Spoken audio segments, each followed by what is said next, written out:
Antes de comenzar, no olvides suscribirte a nuestro canal de YouTube y activar la campana para recibir notificaciones. Hace años escuché que Jesús andaba yo en un barco. Y al mirar a la cruz yo entiendo el amor. En el mundo feliz reinaron por. Andaba yo en un barco.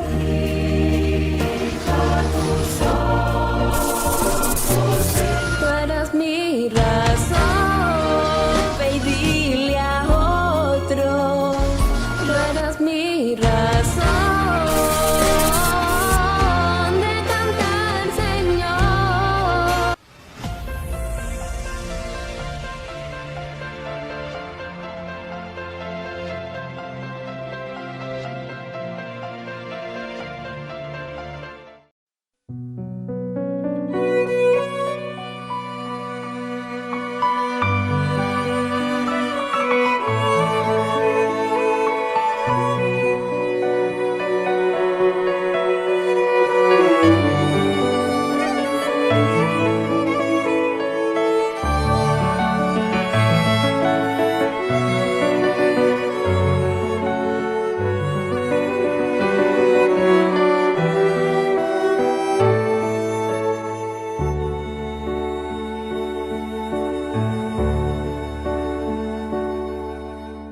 Cada ser que vio las huellas que Él dejó, sintió en Jesucristo la brisa de su amor.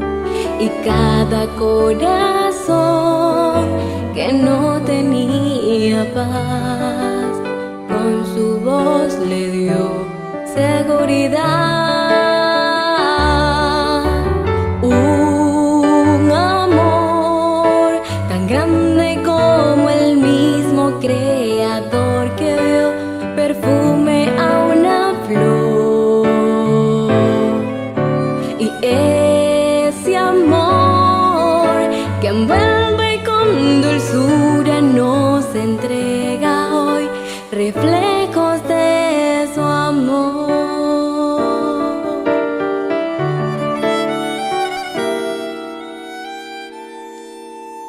Al mundo trajo luz, esperanza al corazón. De la oscuridad a ciegos Él sacó, a enfermos levantó, las lágrimas secó. Y en la cruz mi Cristo se entregó. Un amor tan grande como el mismo Creador que dio perfume a una flor. Y ese amor que envuelve con dulzura nos entrega hoy reflejos de su amor.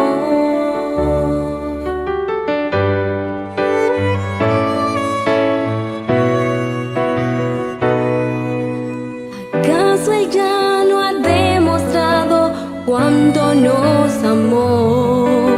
Él nos creó, su vida dio y murió por ti, por mí. Dios es amor y entre sus brazos por siempre de morar. Su amor me envuelve, cambió mi vida y hoy libre soy, libre soy. Un amor tan grande como el mismo Creador que dio perfume a una flor. Y ese amor que envuelve con dulzura nos entrega hoy reflejos de su amor.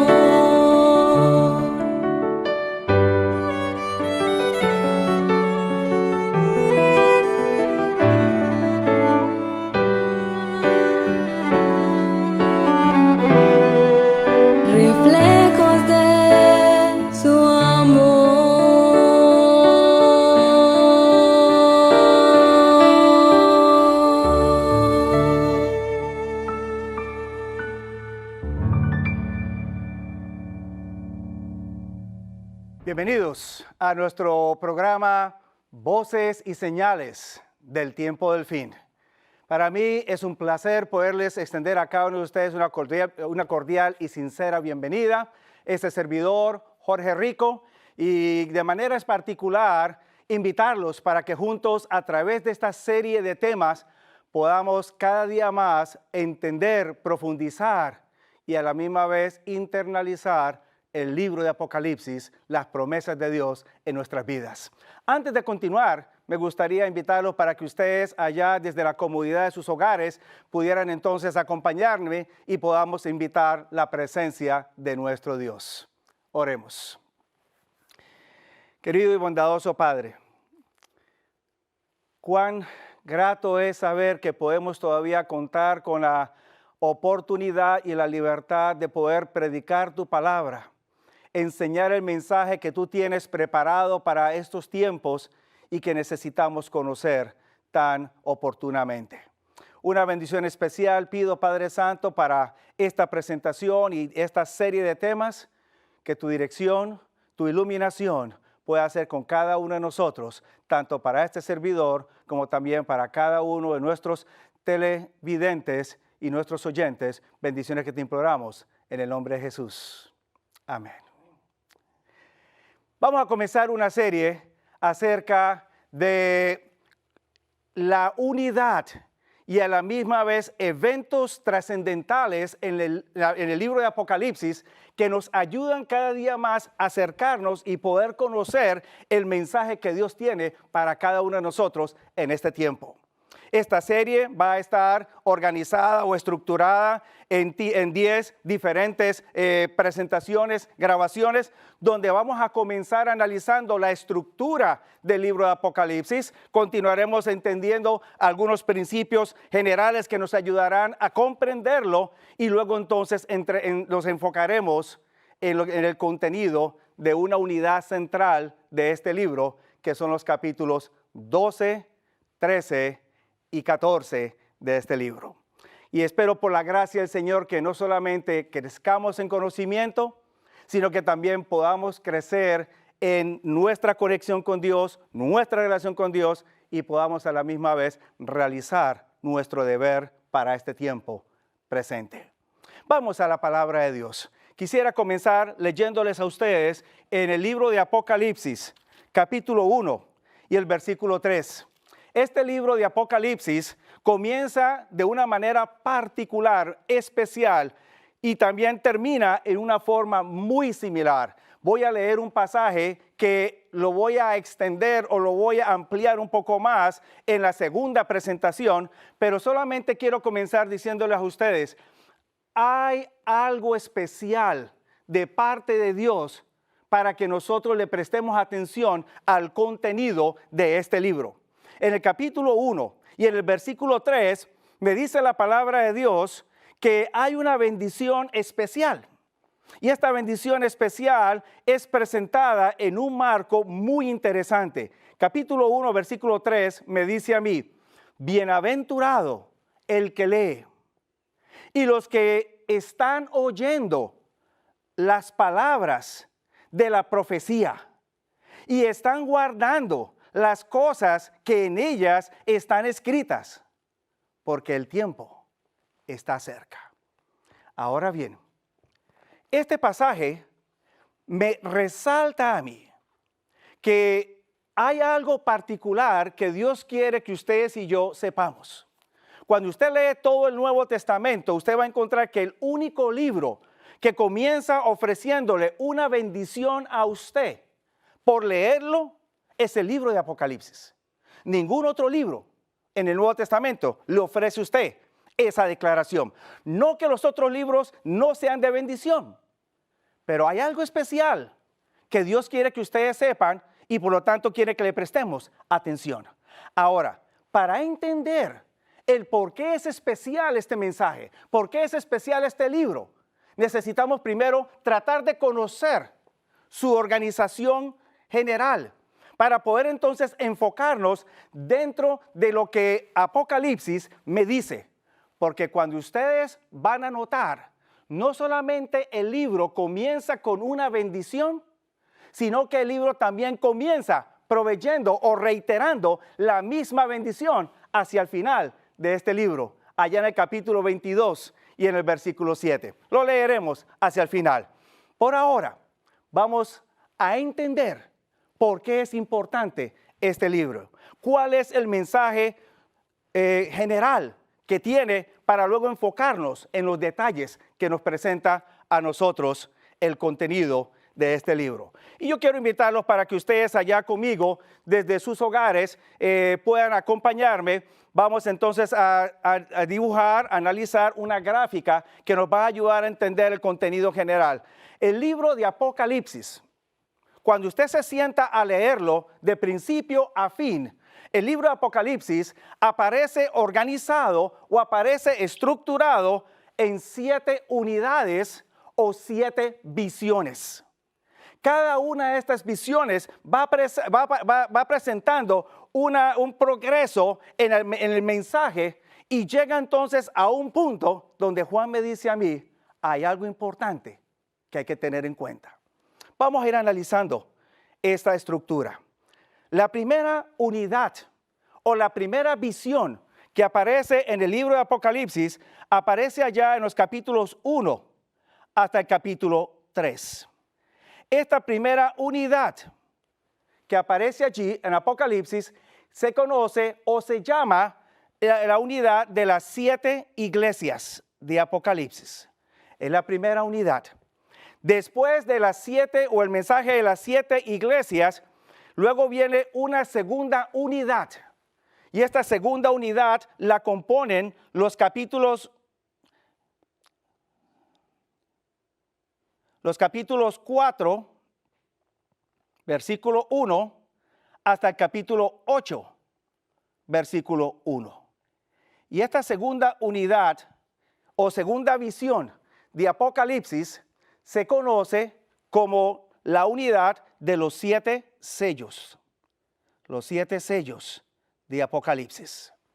Ahora bien, Juan sigue progresando en cada una de las unidades o en las visiones que está recibiendo. Luego viene una tercera unidad. Y esa tercera unidad aparece en el capítulo 8.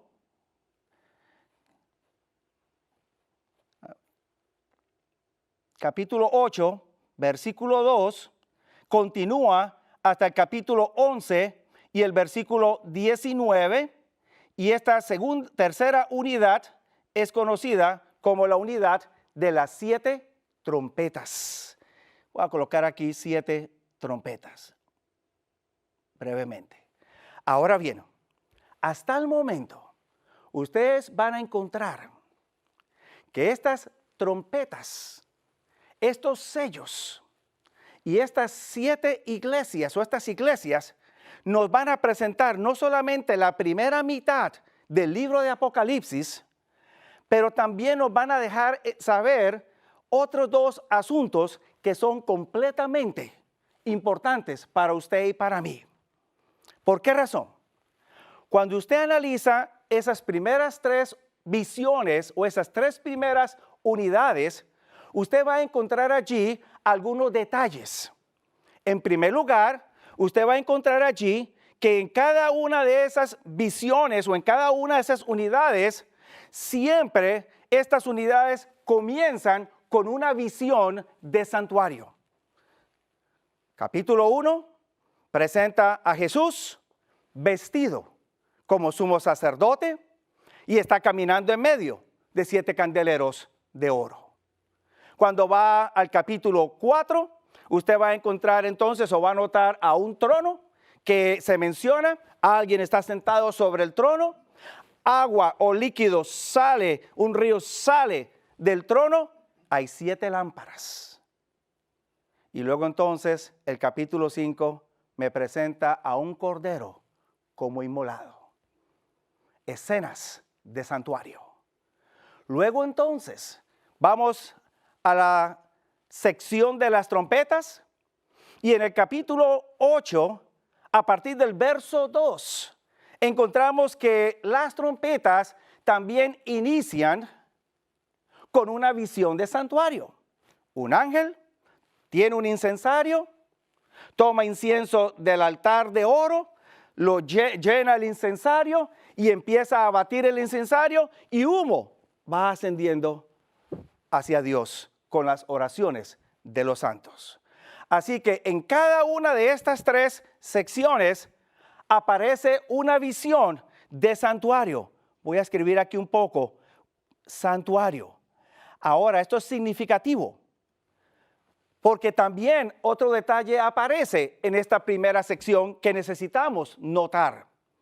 Y es que a la misma vez de que hay una escena de santuario en cada una de las 3 visiones, en cada una de las 3 secciones, también vamos a encontrar que estas escenas de santuario contienen muebles o presentan muebles que pertenecen al santuario. Así que los muebles del santuario también son mencionados. Lo interesante es que si usted empieza a detallar cada uno de los muebles, usted va a encontrar allí que aparece el altar de sacrificio, capítulo 5 de Apocalipsis, bajo la sección de los sellos, aparece el candelero de oro, capítulo 1, capítulo 4 de Apocalipsis, aparece también la fuente de agua, el río que sale del trono de Dios. Luego entonces se menciona también el arca del pacto, allá en el capítulo 11 del libro de Apocalipsis. En fin, todos los muebles del santuario se mencionan directamente, con excepción de uno. Hay un solo mueble que no se menciona directamente. Ese mueble es la mesa de los panes de la proposición. No se menciona directamente. Y a veces uno se pregunta, ¿por qué no se menciona directamente? Y la única conclusión que puedo llegar es que al analizar un poco en el Antiguo Testamento, en el libro del Éxodo, vamos a encontrar que las medidas del arca del pacto y las medidas de la mesa de los panes de la proposición son muy similares. Su composición en cuanto a metal, en cuanto a madera, son muy similares. Tanto el arca del pacto tiene la gloria de Dios detrás de ella, como la mesa de los panes de la proposición tienen luz al frente de ella. Y alguno pudiera entonces concluir que así como el arca del pacto representa el trono de Dios sobre la tierra dentro del lugar santísimo, la mesa de los panes de la proposición pudieran servir como trono de Dios dentro del lugar santo, para que durante el año el sacerdote que tuviera necesidad de consultar a Dios y que no puede entrar continuamente al lugar santísimo, solamente una vez al año, pudiera todavía hacerlo a través de la mesa de los panes de la proposición. Ahora, estos muebles, la presencia de estos muebles es significativa. ¿Por qué razón?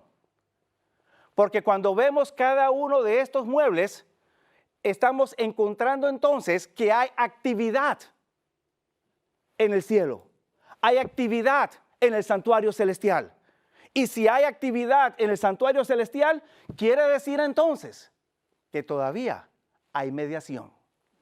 Y si hay mediación, entonces esta primera sección o esta primera mitad de Apocalipsis me presenta a mí que todavía hay gracia para la raza humana. Dios todavía está obrando para salvar. Un detalle más que me gustaría resaltar de esta primera mitad antes de pasar a la siguiente mitad es lo siguiente. No solamente hay visión de santuario, no solamente se mencionan muebles de santuario y actividad dentro del santuario, sino que también cuando se habla de destrucción en esa primera mitad de Apocalipsis, la destrucción es parcial. La destrucción no es total. Así que me habla a mí, una tercera parte de los árboles fueron quemados. No todos, una tercera parte. Una tercera parte de los peces de la mar murieron. Una tercera parte del sol fue oscurecida, etcétera, etcétera. Destrucción es parcial. Y eso una vez más vuelve a reiterar el concepto. Todavía hay oportunidad. Todavía la gracia de Dios está disponible para la raza humana. ¿Cuán relevante es eso para usted y para mí en este tiempo entonces? ¿Por qué necesito prestar atención a esto?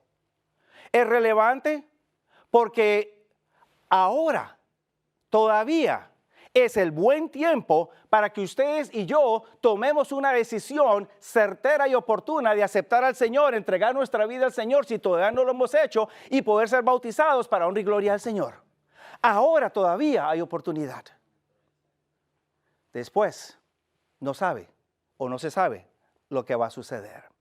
Ahora, quizás un detalle quiero presentarles a ustedes también dentro de esto. Un detalle que posiblemente pueda entrar en conflicto con las creencias populares que a veces se manejan en otros círculos. A diferencia de pensar que esta gracia de Dios es indefinida y que va a estar allí presente todo el tiempo y que todos se pueden beneficiar sin importar absolutamente de lo que hagan o de su condición, Apocalipsis me introduce una cuarta unidad, una cuarta sección que me dice a mí, la gracia de Dios está disponible, pero no en forma indefinida. Y esa unidad aparece en los capítulos 12 hasta el 14. Y a esta unidad yo la llamo sección de eventos finales. Noten algo. Esta unidad no tiene un juego de 7, como las primeras 3. 7 iglesias, 7 sellos, 7 trompetas. Y esta unidad rompe la sucesión de 7 que se venían presentando en la primera mitad del libro de Apocalipsis. ¿Por qué será? ¿Qué trae esta sección que nos ayuda a nosotros a entender qué es lo que Dios está presentando?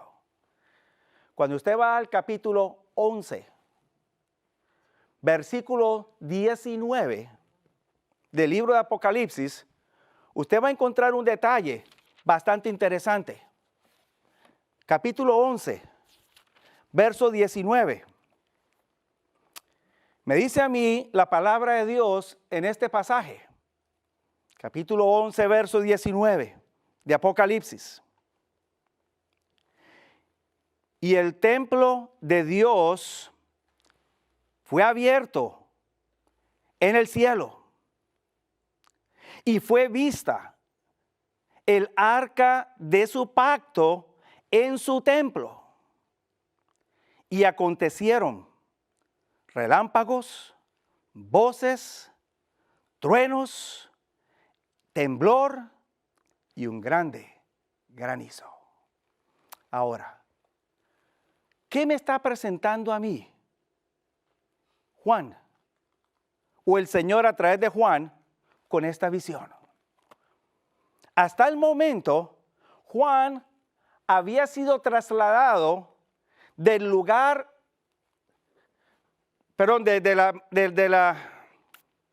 del courtyard, del atrio, había sido trasladado hacia el lugar santo.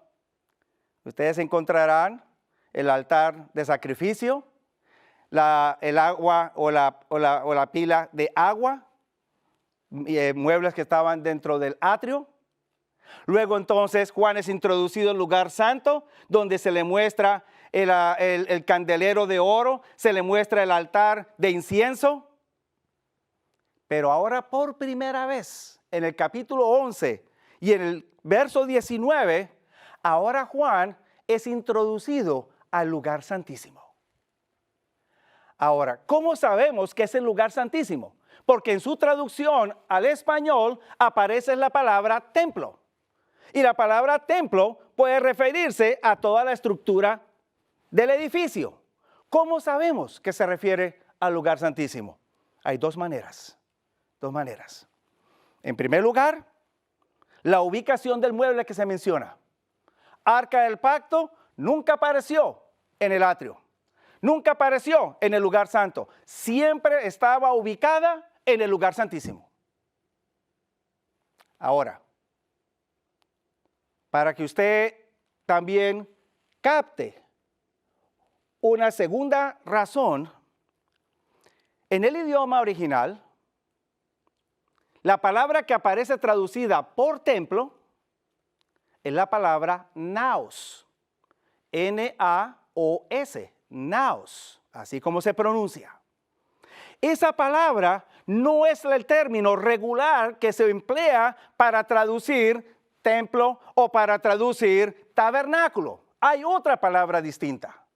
Esta palabra naos, que aparece traducida en el capítulo 11, verso 19, y que desafortunadamente no está claramente bien traducida en nuestras Biblias en español o en inglés o en otros idiomas, esta palabra es el término que se emplea especialmente para referirse al lugar santísimo. Y eso lo vamos a ver más adelante en el capítulo 21 y 22 de este mismo libro. Así que entonces, ahora Juan es trasladado al lugar santísimo, al templo que está en el cielo, dice el texto bíblico, y entonces allí él ve el arca del pacto. Y entonces ahora, con esa visión, Juan me está diciendo a mí, hay un nuevo evento que se está introduciendo dentro de las visiones.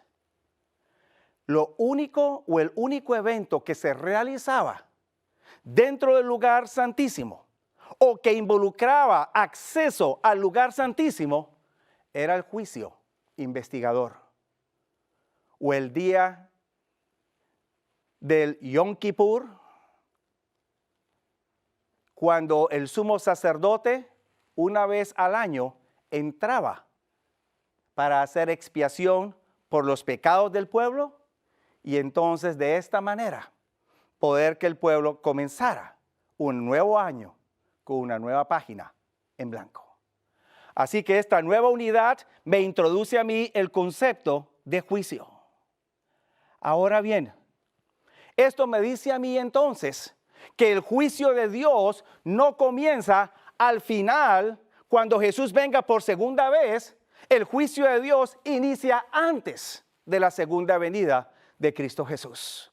Ahora, eso es muy significativo para usted y para mí, o debe ser muy significativo. ¿Por qué razón? Porque a diferencia de la creencia popular que se maneja en otros círculos cristianos, en otros lugares, donde se piensa y se enseña que el juicio de Dios va a acontecer a la segunda venida de Jesús, Juan me está diciendo a mí, el juicio no inicia a la segunda venida, el juicio comienza antes de la segunda venida de Cristo Jesús. Y aparece justo en este momento, después de que están las primeras tres visiones, donde aparecen los primeros tres juegos de siete, y como que rompe esa sucesión de los tres juegos de siete para dejarme saber que aunque hay gracia inicialmente, esa gracia no es indefinida, porque el juicio llegará el momento en que pondrá fin a la gracia. Dentro de esta unidad central aparecen eventos finales, y estos eventos los vamos entonces a analizar en el transcurso de esta serie de temas, donde vamos a ampliar más el capítulo 12, el capítulo 13 y el capítulo 14 de este libro.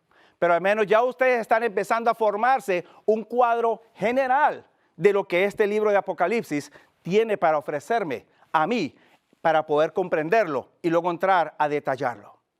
Ahora bien, sigamos adelante, porque hasta el momento estamos viendo que la oportunidad de salvación está disponible y usted y yo necesitamos aprovechar esa oportunidad.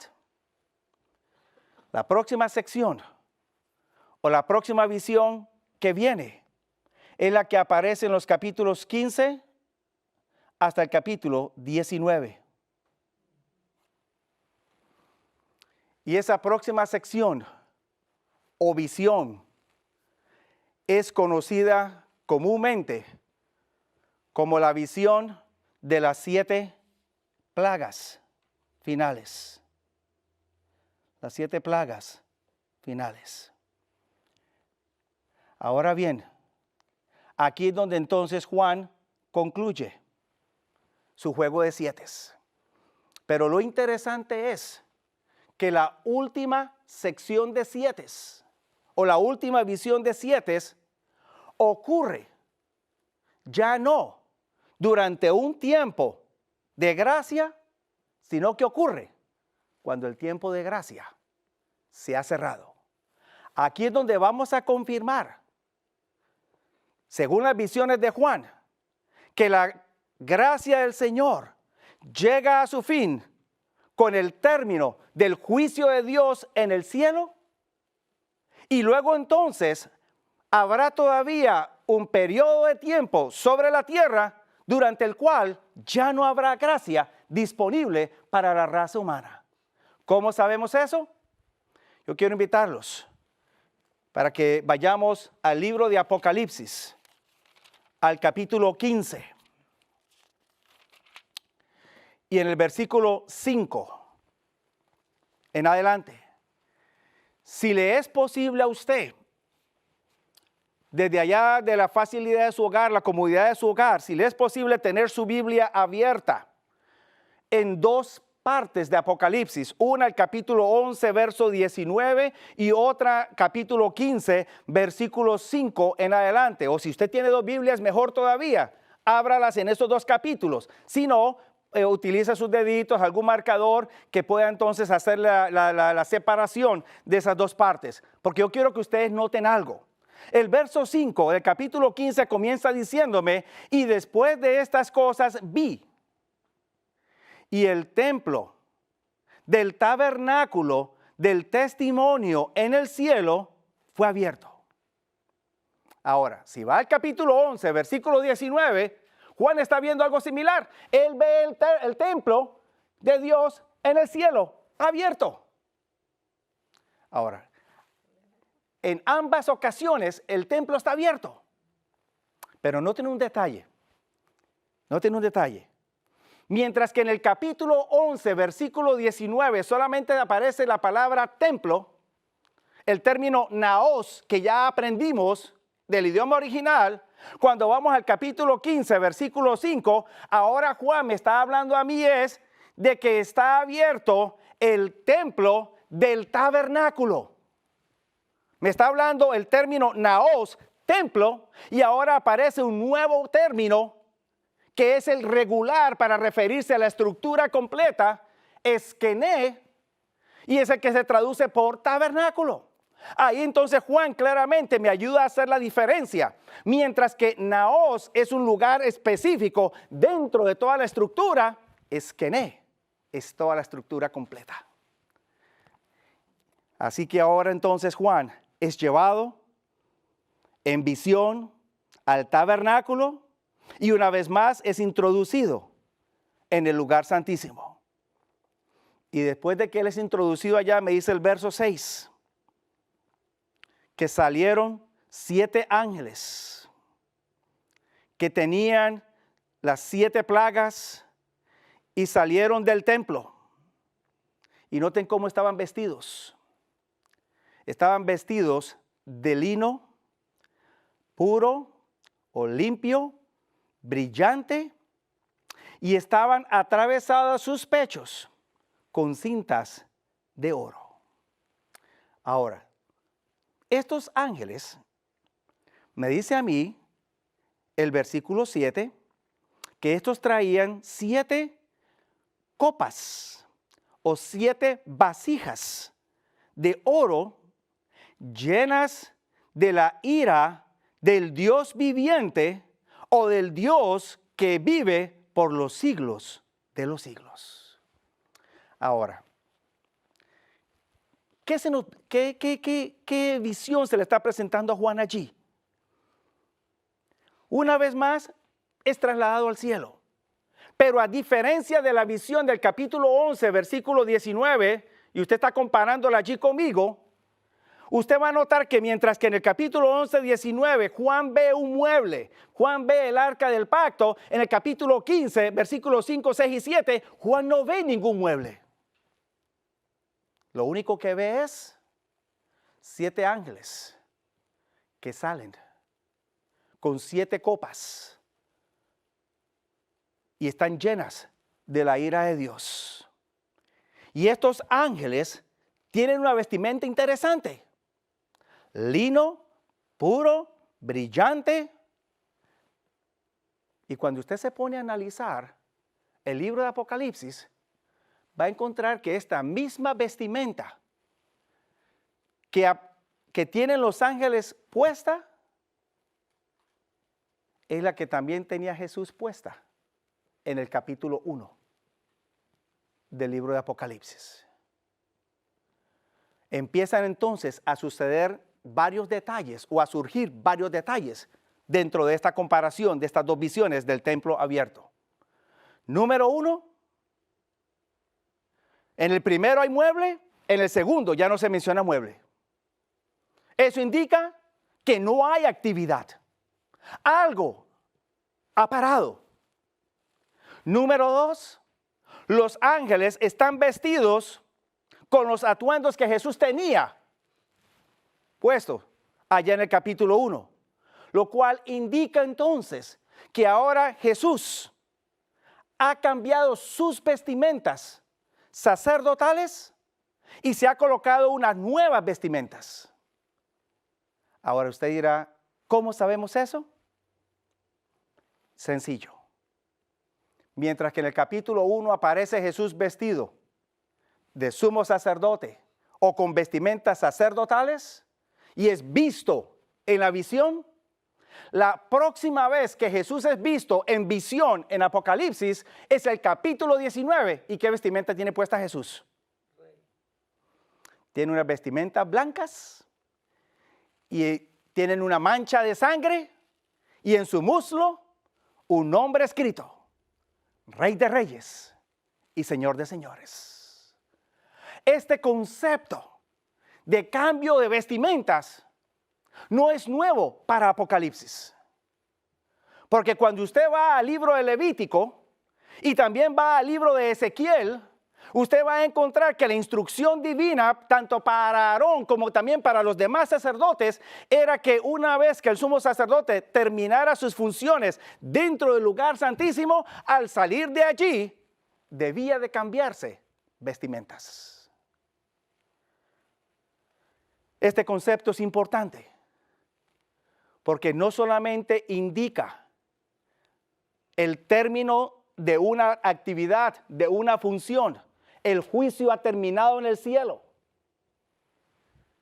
En segundo lugar, también este concepto o estos pasajes bíblicos confirman una declaración que hace la sierva del Señor, Elena White, allá en el Conflicto de los Siglos, cuando ella dice que una vez que Jesús termine su labor en el lugar santísimo, se cambia sus vestimentas o se quita sus vestimentas sacerdotales y se pone vestimentas reales o de rey.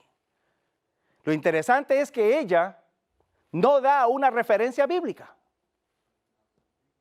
Pero cuando vamos a Levítico, vamos a Ezequiel y vamos a Apocalipsis, ahí tenemos las evidencias bíblicas que nos confirman la profeta del Señor estaba claramente interpretando la Biblia de forma apropiada. Así que entonces, encontramos ahora en esta sección de las 7 plagas que ya la gracia divina ha terminado. Juicio en el cielo ha terminado, pero todavía continúa actividad sobre la tierra.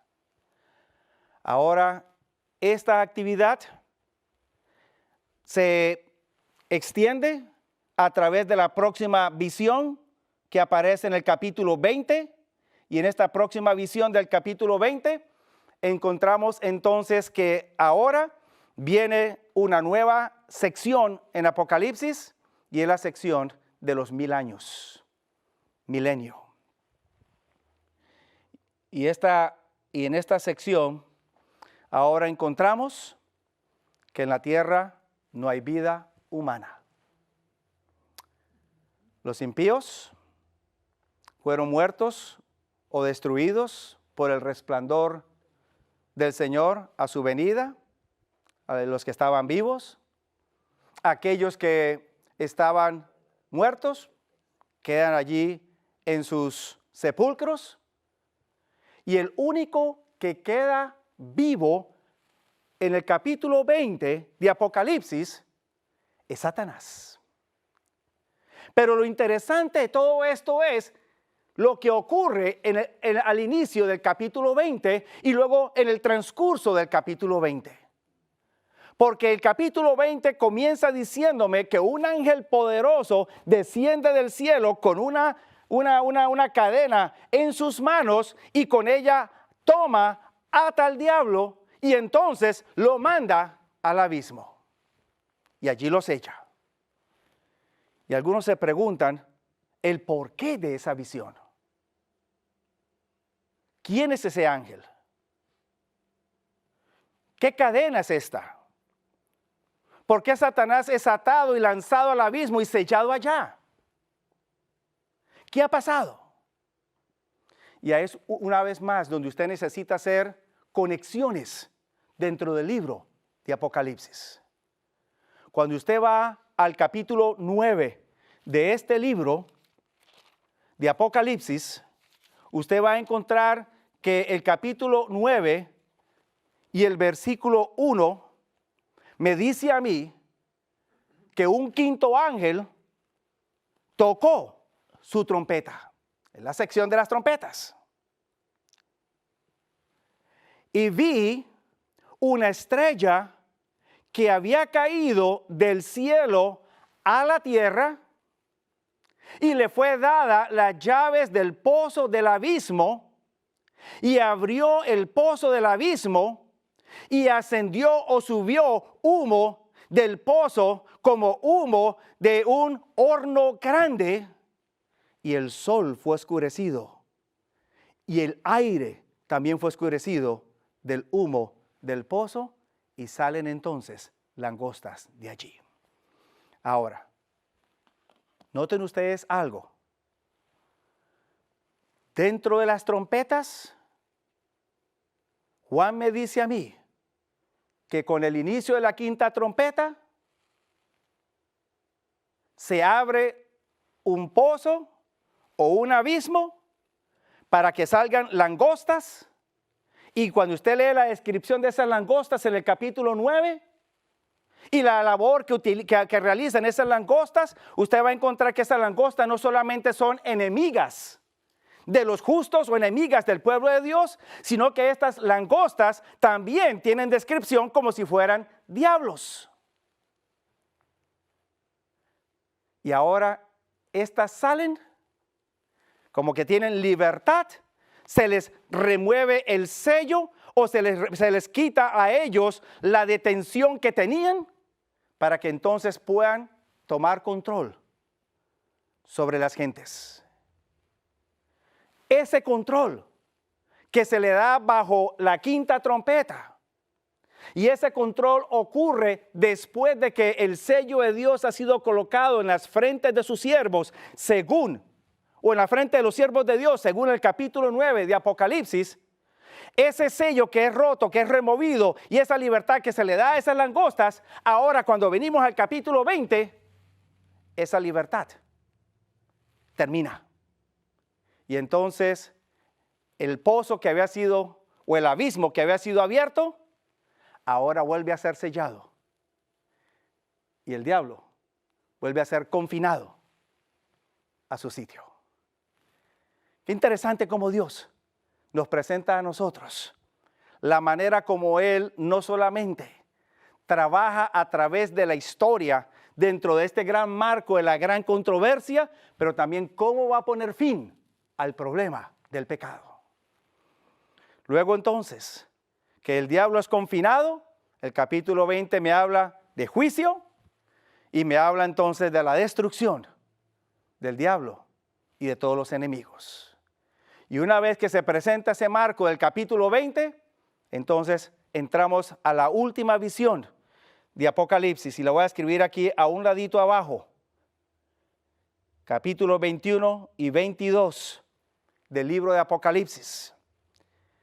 Y ahí en esta última visión me habla a mí o me describe acerca de la tierra nueva.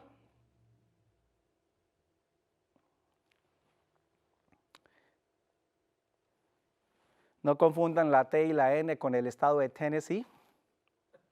En la tierra nueva va a ser mucho mejor y mucho mayor que el estado de Tennessee. Me habla también de la nueva Jerusalén. Y por supuesto no confundan la N y la J con New Jersey. La nueva Jerusalén va a ser mucho mejor, mucho más maravillosa que cualquier lugar aquí en la tierra. Ahora bien, noten ustedes la descripción que aparece en los capítulos 21 y 22. Juan ve la santa ciudad que desciende del cielo sobre la tierra. Pero ahora noten ustedes el siguiente detalle que aparece allí. Capítulo 21. Capítulo 21 del libro de Apocalipsis. Capítulo 21. Versículos 1, 2 y 3. Juan primero observa cielos nuevos, tierra nueva, porque el primer cielo y la primera tierra pasaron, la mar ya no es. Estamos hablando dentro del marco de una nueva creación, mundo nuevo. Y en el verso 2 me está diciendo a mí, y vi la santa ciudad, Jerusalén nueva, o nueva Jerusalén, descendiendo del cielo de Dios, preparada. Nuestras traducciones dice adornada. Puede tener algo también de adorno allí. Como una esposa que ha sido adornada con oro para su marido. ¿Qué es lo que ve Juan?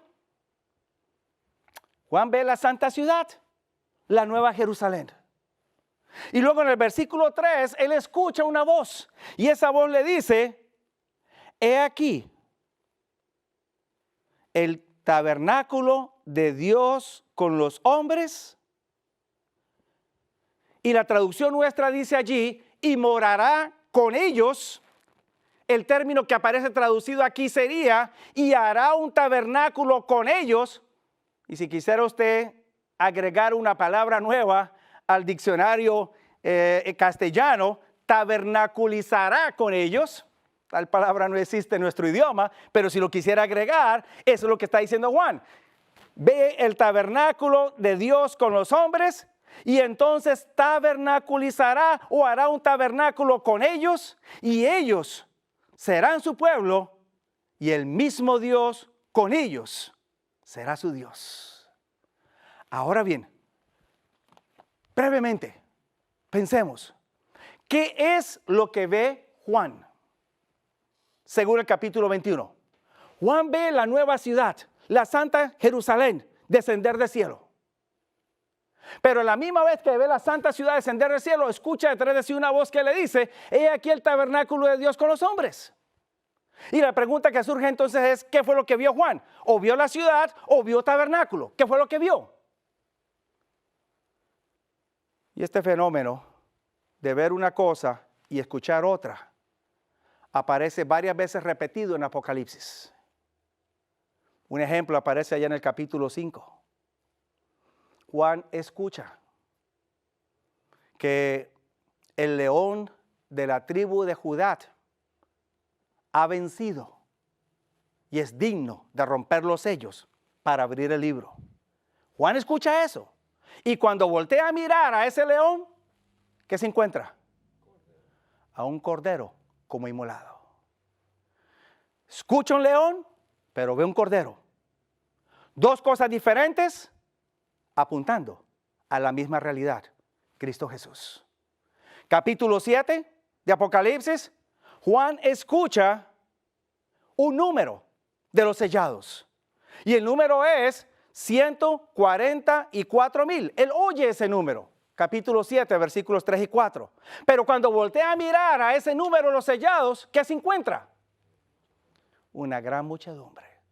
Un fenómeno que aparece varias veces en el libro de Apocalipsis. Oye una cosa, pero ve otra, pero ambas aplican a lo mismo.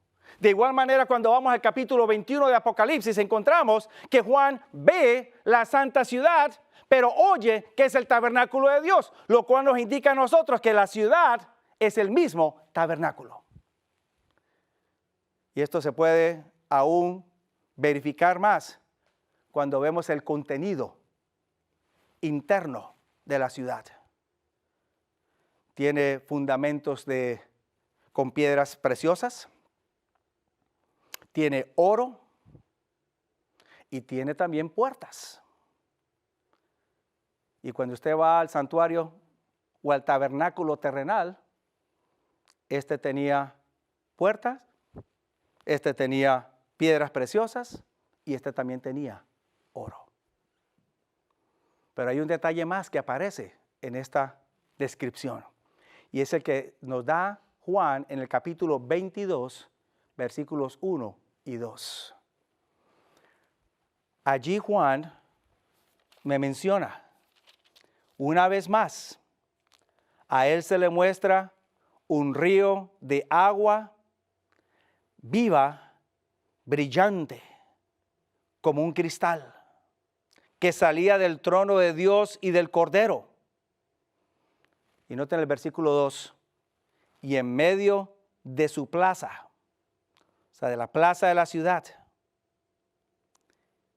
y del río de un lado y de otro lado, ¿qué estaba allí? El árbol de la vida, dando sus frutos. Así que la herencia de los santos, la herencia de los justos, descrita en esta visión gloriosa del capítulo 21 y 22, me presenta a mí que la Nueva Jerusalén también se conoce como tabernáculo de Dios y tiene el árbol de la vida y tiene un río cristalino dentro de ella. Características o elementos que aparecían en el jardín del Edén, allá en el capítulo 2 del libro del Génesis. Así que la herencia de los justos, bien sea si usted la quiere llamar Nueva Jerusalén, bien sea si la quiere llamar tabernáculo de Dios, bien sea si la quiere llamar jardín del Edén, los tres son una y la misma cosa. Ahora, cuando venimos a analizar esta última parte, esta última mitad del libro de Apocalipsis, vamos a encontrar los siguientes detalles. En primer lugar, en esta última mitad, ya no aparecen muebles o no se muestran muebles de santuario. Sí aparecen visiones de santuario. En el capítulo 15 aparece el templo de Dios abierto en el cielo. En el capítulo 20, aunque algunos piensan que no hay una visión de santuario, en el capítulo 20 sí la hay.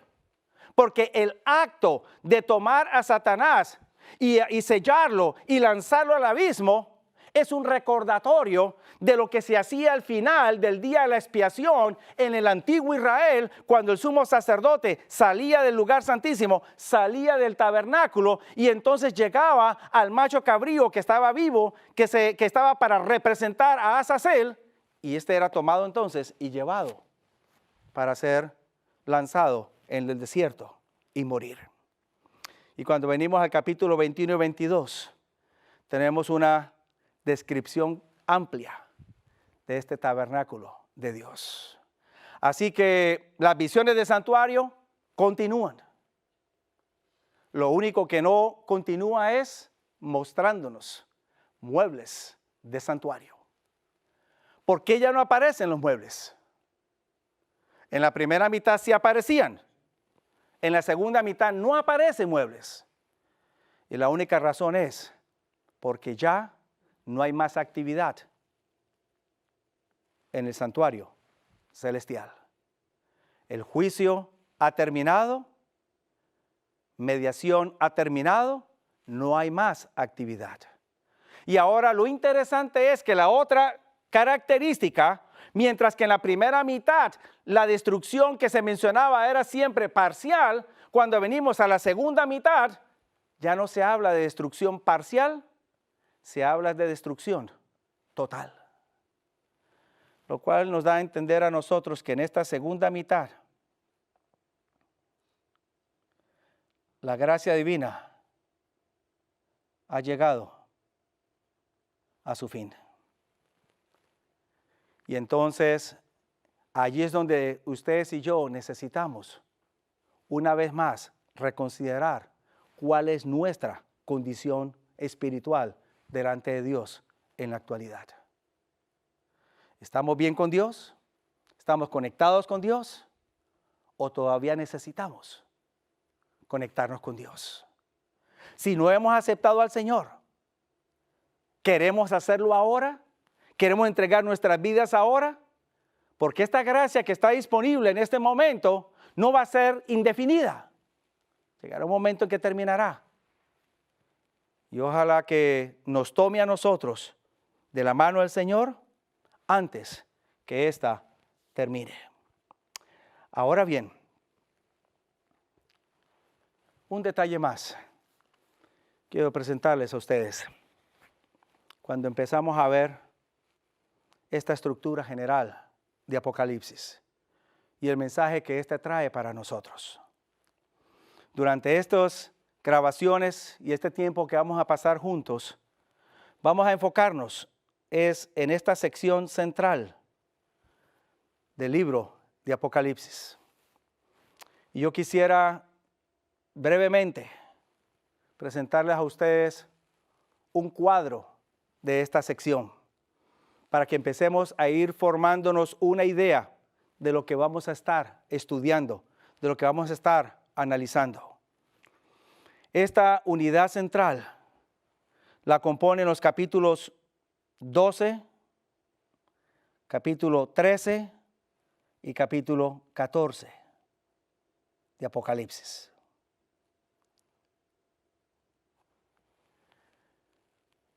En esta unidad central vamos a ver cómo la gracia de Dios y el juicio de Dios trabajan mano a mano para determinar el levantamiento y la caída de naciones, levantamiento y caída de movimientos, levantamiento y caída de individuos.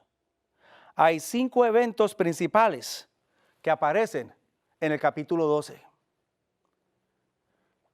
Juan desea proyectarnos desde el tiempo de la venida de Jesús hasta el tiempo de su segunda venida.